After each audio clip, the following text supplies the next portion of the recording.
야후에서 뽑은 인기부업 4위는 이겁니다. 월 50만원 수익이 나고 있고요. 3위는 이겁니다. 월 수익 300만원입니다. 2위는 이거예요. 2위도 월 수익 300만원이 나고 있습니다. 1위는 이겁니다. 월 수익 500만원이네요. 아, 부업하러 일본을 가야. 일본 야후 부업 수입이 너무 짭짤하지 않나요? 이거 뭐 부업 소개고 나발이고 지금 일본을 당장 가는 게 그럼 지금부터 차례대로 알려드릴 수 있도록 하겠습니다. 그럼 바로 4위부터 알아보겠습니다. 4위는 바로 뜨개실 염색 부업이에요. 뜨개실 이런 거 잘 모르시는 분들도 있을 텐데요. 일본은 수공예 DIY가 발달한 나라입니다. 뜨개실을 사서 뭘 만들어 파는 부업을 하는 사람들이 많아요. 심지어 가까운 다이소 같은 데 가도 다양한 털실을 구매할 수 있을 정도입니다. 그래서 이 털실을 파는 사람들도 많은데요. 이 털실을 팔 때 잘 팔리려면 색상을 다양하게 하는 게 중요합니다. 그래서 이 색상을 염색을 다양하게 한 다음에 파는 거죠. 그게 바로 뜨개실 염색 부업입니다. 이걸 왜 하냐면요. 앞에서도 말씀드렸듯이 일본은 수공예랑 실 이런 걸로 유명하다고 말씀드렸는데요. 그래서 핸드메이드 이런 게 유명한 만큼 특이하고 다양한 공예품을 찾는 사람들이 많거든요. 그래서 뜨개실 공방에 가시면 이런 공방에서는 이 뜨개실을 염색해서 팔기도 하고요. 또 이걸 다시 사서 공방에서 여러 개를 만든 다음에 판매를 하기도 하는 거죠. 공방마다 퀄리티나 색상이 달라서 이거를 찾아다니면서 구매하는 사람이 많은 거죠. 실제로 SBS 뉴스에서도 한번 언급된 적이 있는데요. 일본인들 사이에서 하루 보통 3시간 뜨개실을 염색해서 돈을 번다는 내용이었습니다. 시급으로 따지면 약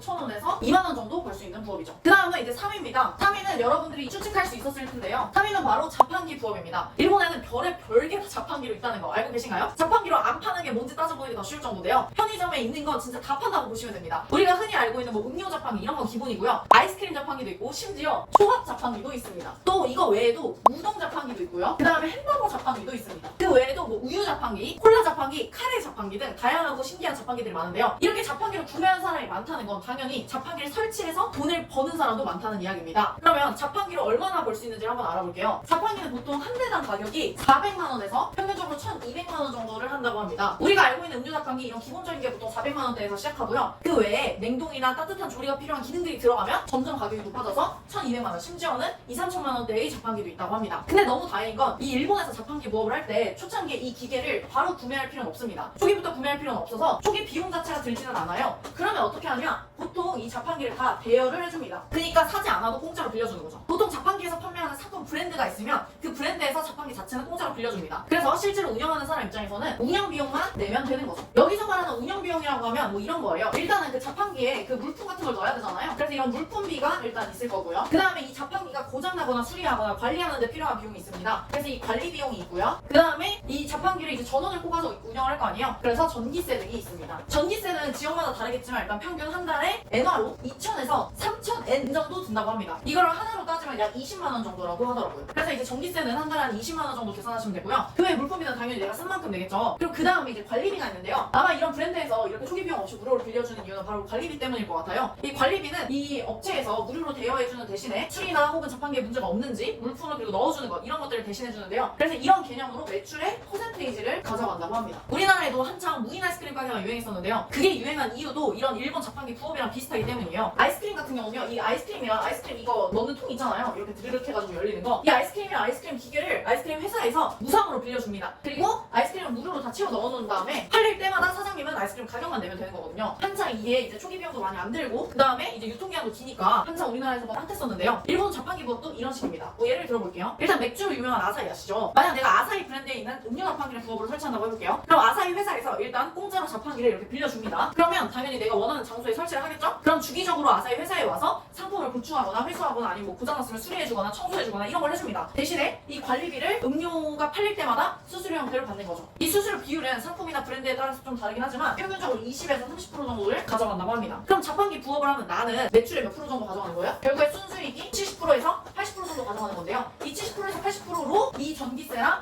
물품 비용을 내는 거죠. 위치마다 좀 다르겠지만 보통 이 자판기 한 대당 월에 한 30만원 정도 남는다고 합니다. 생각보다 얼마 안 남죠? 그래서 최소 이걸 한 대만 운영하는 게 아니라 뭐 5대에서 10대 이상 이렇게 동시에 운영하는 사람들이 많다고 하더라고요. 만약에 뭐 10대 정도 운영한다 그러면 월 300 정도 벌 수 있는 부업이 되는 거죠. 다음은 2위입니다. 2위는 웹라이팅이에요. 웹라이팅 이걸 처음 들어보신 분들도 있을 텐데요. 쉽게 말하면 우리나라에서 검색창 하면 떠오르는 게 뭐죠? 네이버잖아요. 근데 우리나라에서는 네이버가 있듯 일본에는 야후재팬이라는 게 있습니다. 일본 인터넷 시장 점유율의 56%를 차지하는데요. 야후재팬 안에서도 블로그 노출 비율은 월간 79억 페이지가 나올 만큼 상당한 비율을 차지하고 있습니다. 이게 무슨 말이냐면요. 이 웹라이팅이라는 거는 야후재팬에 블로그를 써주는 걸 말하는 거예요. 야후에서 해서 글을 대신 써주는 부업이라는 거죠. 예를 들면 이런 거예요. 야후에 가서 뭐를 검색을 합니다. 그랬을 때 여기 밑에 블로그들이 이렇게 나올 거잖아요. 그럼 이 블로그에 내 가게의 글이나 어떤 사장님의 글이 나올 수 있도록 대신 써주는 겁니다. 이 방법은 사실 우리나라에도 인기가 있는데요. 이걸 우리나라에서는 브랜드 블로그라고 부릅니다. 브랜드 블로그도 마찬가지고 일본에서 하는 웹 라이팅도 마찬가지지만 개인 능력에 따라 다르겠지만 우리나라 기준으로 말씀을 드려볼게요. 우리나라 기준으로 브랜드 블로그는요. 초급자는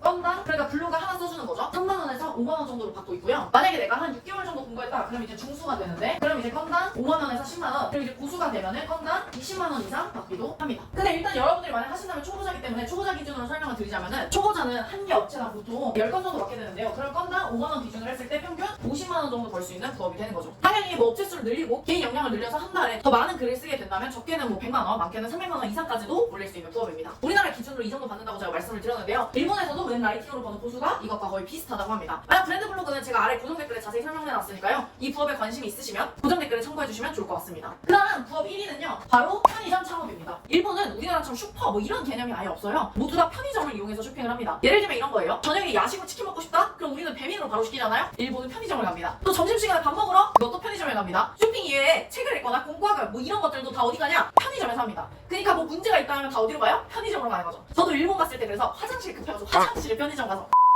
실제 일본 편의점의 매출은요 2001년부터 20년째 계속 오르고 있습니다. 편의점이 많고 편의점을 자주 이용한다는 건 당연히 편의점을 창업하는 사람들도 많다는 건데요. 그럼 일본에서 편의점 창업하면 얼마 정도 들고 얼마 정도 벌까요? 지금 보시는 일본에 한 기사에서 확인할 수 있었는데요. 세븐일레븐을 예시로 들어볼게요. 세븐일레븐은요 가맹비로 300만원, 우리나라 돈으로 약 2,400만원이고요. 상품 보증금은 평균 250만원, 우리나라 돈으로 약 2천만원입니다. 로열티는 평균 매출의 45%인데요. 매출 4천만원이라고 가정했을 때 약 1,800만원 정도입니다. 수도 전기는 25만원, 우리나라 돈으로 약 200만원 정도고요. 그 외 인건비 2명 고용했을 때 월 1,600만원 정도라고 합니다. 역시 인건비가 일본은 말이 안 되네요. 그러니까 월 매출 4천만원 기준으로 했을 때 풀 오토로 돌리면 월 순수익은 400만원, 약 10% 정도죠. 물론 인건비에 따라 조금 달라질 수 있겠지만 평균적으로 그렇다고 합니다. 여기까지 해서 부업 4위부터 1위까지 알아봤는데요. 이 중에서 여러분은 어떤 부업이 제일 끌리시나요? 대기실 부업이나 자판기 부업, 그리고 편의점 창업까지 이 웹 라이팅이 아니면 모두 초기 자본이 필요한 부업입니다. 대신 2위 이 웹 라이팅 같은 경우는요. 초기 자본이 필요가 없는데요. 초기 투자 비용 없이도 초보자가 월 100만원 정도 수익화가 일본에서도 가능하다고 합니다. 현재 우리나라에서도 브랜드 블로그라는 이름으로 이렇게 하고 있는데요. 내 전문성이 높아질수록 월 300만원 이상의 고수익이 가능한 부업이니까요. 만약 이 부업에 관심이 있으시다면 고정 댓글을 참고해주시면 될 것 같습니다. 일본에서도 너도 나도 부업한다는데 혹시 아직도 안 하고 계신 건 아니시죠?